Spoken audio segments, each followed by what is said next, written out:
At 10:02 in the morning on August 27, 1883, a volcanic island tore itself apart with a sound so loud it burst sailors' eardrums 40 miles away. 4 hours later, people on an island 3,000 miles across the Indian Ocean heard it too and mistook it for cannon fire. It remains the loudest sound ever recorded. This is how Krakatoa destroyed itself. Years before, the ground around Krakatoa trembled constantly. An 1880 earthquake even damaged a lighthouse across the strait.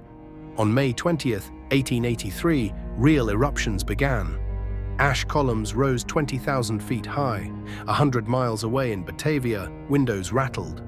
Fine dust fell 300 miles from the island. By June, the eruptions grew louder. A black cloud smothered the islands for 5 days straight. When it cleared, the summit of Perbuatan, one of Krakatoa's 3 cones, had simply vanished. New vents tore open between the cones, and the strait's tides turned so violent that ships had to chain themselves to their anchors. In early August, Dutch engineer Verzenaar risked a landing to investigate. He found 3 separate ash columns and steam hissing from at least 11 other vents. Ash blanketed the ground 1.5 feet deep, and every tree stood stripped to bare stumps. He warned that no one should land there again. At 1 in the afternoon on August 26th, Krakatoa entered its climactic phase. Within an hour, a black ash cloud towered 17 miles high. Explosions came every 10 minutes, then grew constant. By 5 o'clock, the roar could be heard across all of Java, and 3-foot waves began pounding the coasts. The next morning brought no mercy. At 5:30, the first of 11 massive explosions shattered the island, sending a tsunami toward the town of Telok Betong. An hour later, a second explosion tore through the Danan Cone, hurling waves east and west across the strait. Then, at 10:02, came the third explosion, the loudest sound ever measured. Its energy equaled 200 megatons of TNT, 4 times the power of the largest nuclear weapon ever tested. Minutes later, a landslide tore away half of the remaining island, and the volcano collapsed into its own emptied magma chamber, swallowed by the sea. The shockwave raced outward at nearly 700 miles an hour.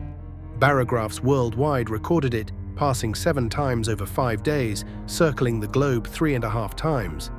Aboard the ship Norham Castle, 40 miles away, the blast burst the crew's eardrums outright. Enormous tsunamis swallowed towns along the strait. The wave that hit Merak stood 151 feet tall, and waves reached nearly 140 feet along Java's coast. Survivors aboard the ship Loudon watched a colossal wave lift their vessel, then looked back to see Telok Betong simply gone, replaced by open sea. Glowing avalanches of gas and ash raced across the water on a cushion of steam, traveling 25 miles into Sumatra. They incinerated entire villages instantly. 2,000 bodies found afterward showed signs of being scorched to death.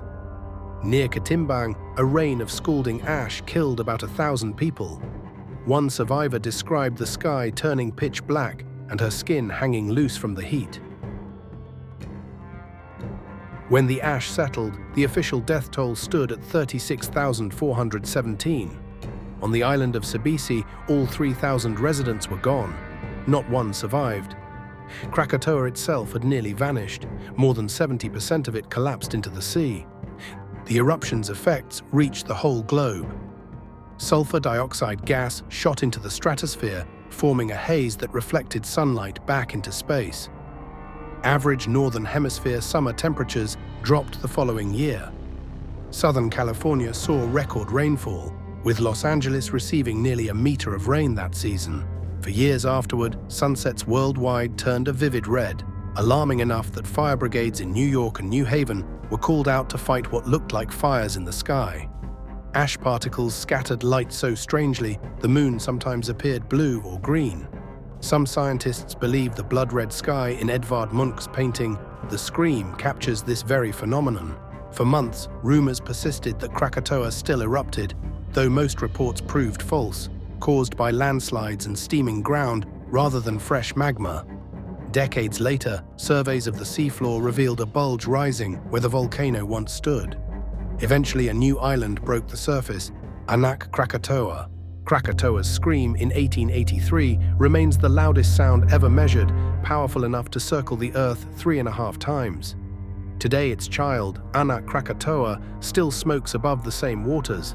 In 2022, a similar undersea volcano erupted near Tonga, proving the ocean floor is never truly quiet.